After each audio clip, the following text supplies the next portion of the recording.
তো হ্যালো বন্ধুরা, ব্লগটাকে আবারও নিয়ে চলে এলাম। তো যাওয়ার সময় দেখলেই তো যে লেট হয়ে গেছিলো, 8টা বাজে গেছিলো আস্তে আস্তে। তাহলে দেরি হবে বলে তাড়াতাড়ি চলে গেলাম, 9টার মধ্যে তো ঘুরতে হবে, সেই জন্যই চলে গেলাম তাড়াতাড়ি। আর ওখানে ভিডিও করা হয়নি। তো এই দেখো, আজ তো সোমবার, এরা হচ্ছে ভোলে বাবা গেছিলো সবাই। মনে হয় যতটা দেখে মনে হচ্ছে, চলার ধরন দেখে মনে হয় এরা তারকেশ্বরে গেছিলো। তো আমরা স্টেশনে এসে বসে গেছি, ট্রেন অ্যানাউন্সমেন্ট হয়ে গেছে, 2 নম্বরের ট্রেন দেবে। এই দেখো ট্রেন চলেও এসেছে।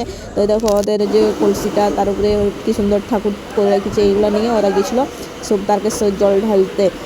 অনেকেই দেখছি আজকে গেছিলো ট্রেনে, তারা ভালোই ভিড় ছিল। তো আমিও চলে এসেছি দেখো দেখাতে তোমাদেরকে। তো এই টপটা, তার সাথে এই জিন্সটা কিনেছি।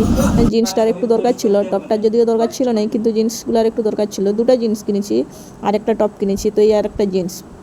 তো রাত হয়ে গেছে বলে আর বেশি বকবো নাই খেয়ে। তো তোমরা দেখো ভিডিওটা, ভালো লাগলে কমেন্ট করবে, আর যদি বেশি ভালো লেগে যায় তাহলে একটা লাইকও করে দেবে।